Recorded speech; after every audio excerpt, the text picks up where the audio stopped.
All right, here we go, guys. And as the title suggests, a barn find, or actually, and more literally, a shed find. And there's a little backstory to this. Unfortunately, my mom passed away after a very long illness, 2+ years in home hospice. My sister and I took care of her the last 2+ years. Yeah, she passed away on December 1st, and the reason I'm bringing that up is not to elicit sympathy, but it's part of this story. Unfortunately, she suffered from a disease a lot of older people suffer from, and that's she was a hoarder. And this is some of the handiwork. This is all the stuff, and it's going to get hauled out of here.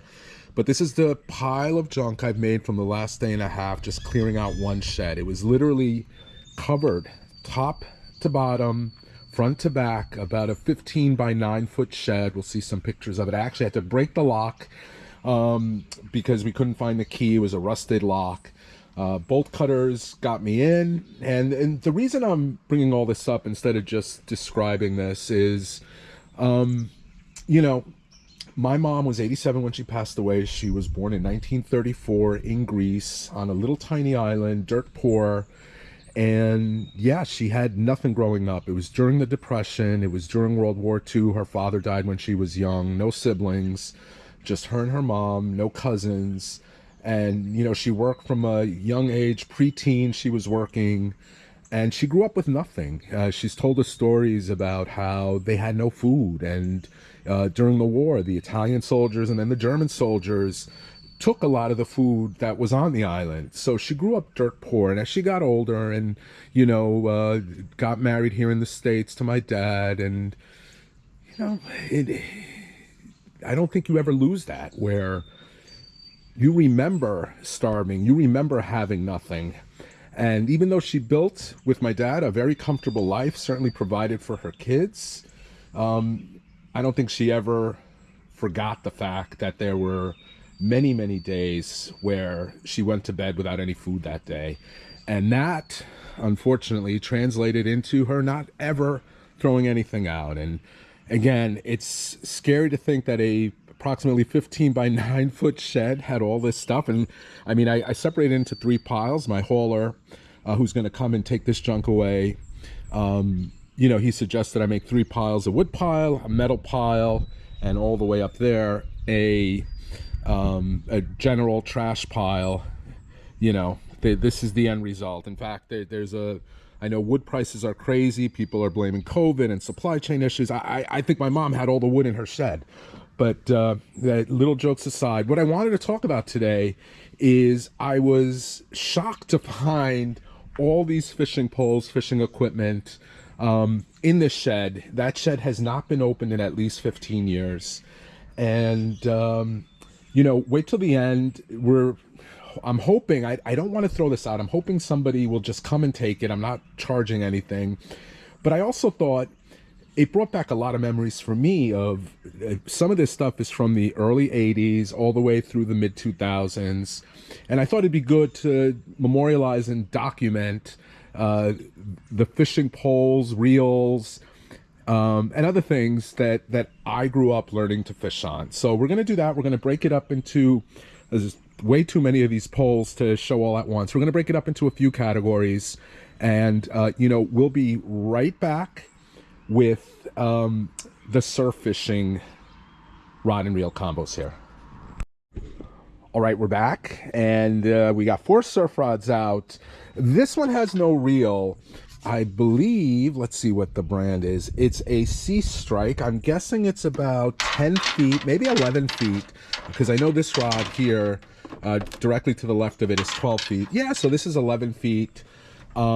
This was actually my first attempt, and I'm going to guess this is the newest of the 3. It's definitely the newest of the 3. It's a 2-piece rod. This was my first attempt at doing something other than chunking. These 3 rods are chunking rods, and that's what we used to do. We used to go down to the beach right at dusk. We had shad or bunker or clam or squid, 3-4 ounce weight. Chuck these out, put them in these rod holders or these sand spikes, and wait for the hit. This was my attempt at plugging, which I was never good at, and I still fail miserably at today, even though I have a better rod. So that's what this is. It's in good shape. This rod, 12 feet with a Shimano Bait Runner 6500. And the crazy thing, these rods, the drag was tight when I got them out. The reels appear to be in good shape to me. They are not locked up. They seem to work. And again, just these are rods that I probably owned from the late 80s into the early 2000s. And as a kid growing up with my dad and my cousins, this was our way to fish at night. We would go to the beach, cast out the bait, sand spike, put it in the rod holder. And with the bait runner, I don't know if you guys know how that works, but there's a free spool mode. And as soon as you start turning, this locks and your drag is set and you can start fighting a fish. This is a Daiwa reel on this 10-footer. This one did seem a little clunky. And you can see fiberglass rod. I mean, the wiggle on it is unreal. Yeah, so these are the surf rods of my youth. So we're looking at, I'm presuming, at least this one, 30-something years of history here. And it did bring back a lot of memories when I saw these rods. Again, I haven't seen them. I'd completely forgotten about them 15 plus years. Let's just go to generic boat and surf rods next. Okay, we're back, and we've got a combination of shore rods, jetty rods, and boat rods, but not for heavy duty stuff. So this is an interesting one. This is definitely an old school fiberglass rod. Model E, what's the company? I can't tell. Ugh, it sucks getting old. This is actually made in Joliet, Quebec. It's got a roller tip. It's a very stout rod, probably around, I'd say 5.5 feet. I'm presuming we used this off the boat when we were trolling for bluefish. That's the only thing I can think of we would have used that rod for. This rod is an ugly stick, one of the classic ones. This, I'm guessing, is an early 90s vintage. This is a Daiwa Samurai reel, and I am shocked. This reel, again, locked up, put away for 15 years, somehow still works.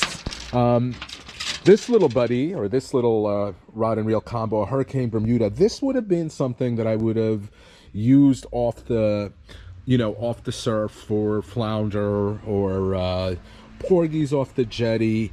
And yeah, part of it, you see I have some other stuff here, including this box where I found a old bait knife, some old weights. I'm gonna hold on to this box, mostly for the weights, but I thought this was pretty cool. A flounder rig, and 79 cents, and if you could see that, bought at Caldor.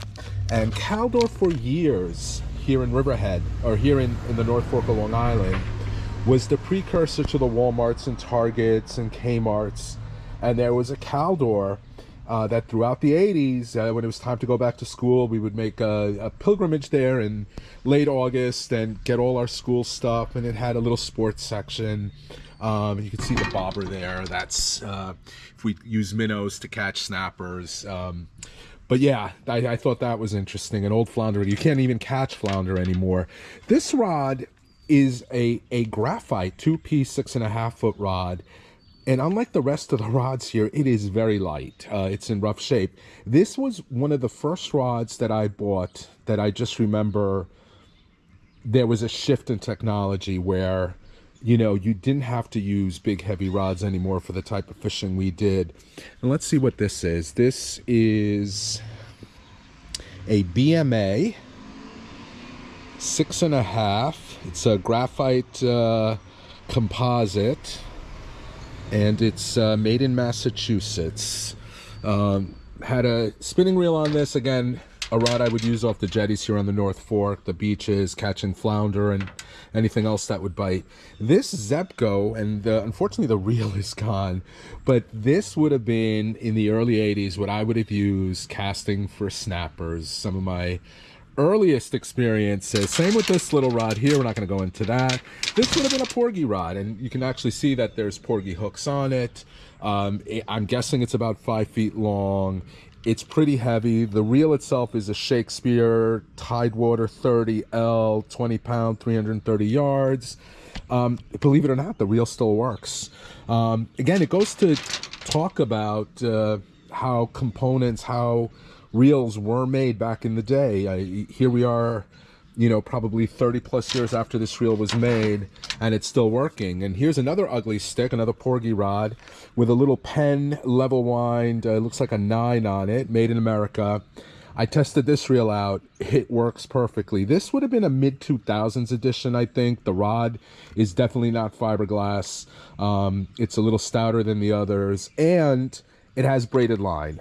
Most of these reels are loaded with mono. This one has braid, and I know I started using braid in the mid-2000s. And then this rod, again, one of these boat rods, or this could have been a boat rod or a surf rod, I'm not sure. What is it? It's a Blackfoot. Yeah, so this is also, it's a jigging rod. This is also mid-2000s, and I actually think I used this for fluke off my own boats in the early to mid-2000s. The reel is an Okuma reel. Again, this reel worked, which shocks the crap out of me. This one is spooled with fluoro, so I'm gonna guess 2002, 2003, so almost 20 years old, still working.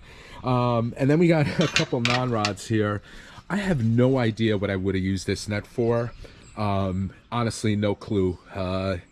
I believe it's a crab net, but I have no idea. But if somebody wants it, it's theirs. And then this one has a story. This is something my dad built. This is about a 10-foot gaff.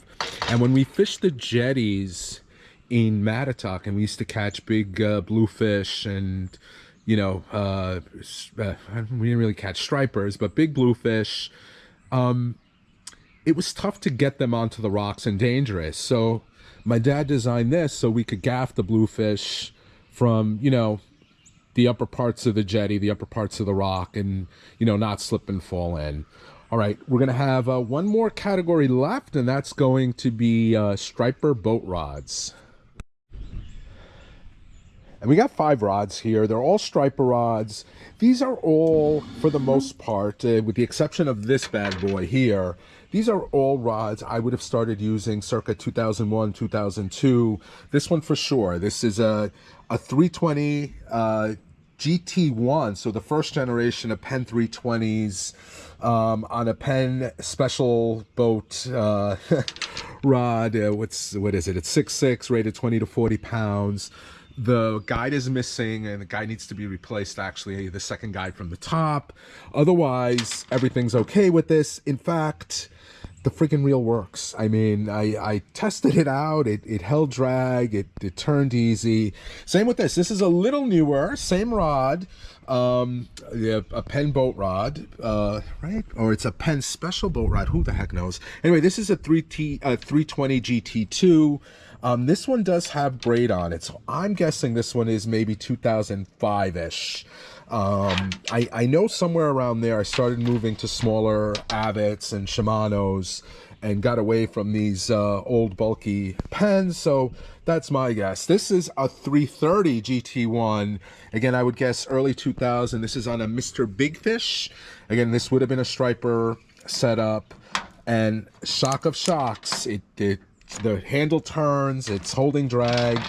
I'm, again, put away 15 plus years ago. The fact that they still work talks about how, I don't want to say how far we've come. It's the opposite. These things are all made in America. They were, the quality 20, 30, 40, 50 years ago of things like fishing reels compared to today, where if you get a year out of a reel without a lot of headaches, we just didn't have issues with these reels. You put them away wet. You never loosened the drag. Everything worked. Here's another, same thing. This is really heavy. This is, what does that say? Custom power stick made by who? Made by Outer Banks. And this has a Penn 113H. Again, it, you know, everything seems to work on it. You know, I played with these a little. They're holding their drag. They're turning easy. They're not locked up. And then this is probably the oldest boat rod. You can see the third guide is a little skewed. Everything else seems to be intact. This is a wireline guide on a Penn Senator. I think it's a 4.0. Where does it say it?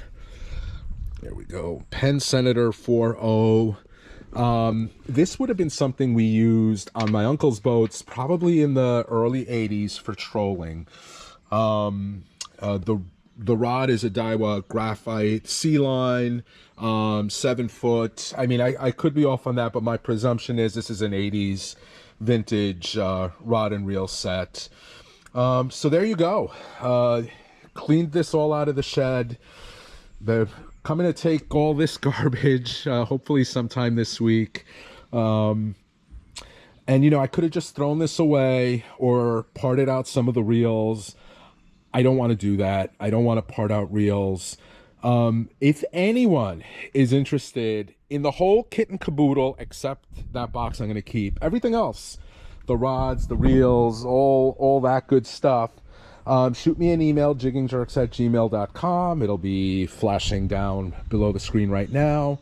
It's located in Eastern Long Island. I will absolutely not ship this, and I will not separate it. If somebody wants it, it's all theirs. I know there's some value here with some of these reels, and I don't know about the rods. I doubt it, but you guys know better than I do. If anybody wants them all, can't just cherry pick. If you want the whole, you know, everything in this lot, it's yours, no charge. You know, I just feel guilty, I guess, throwing it out myself. Hope you enjoyed this video. As always, if you do like these videos, please hit that like button. And if you're not already a subscriber and you like content like this, please consider subscribing. And again, a happy new year to everyone.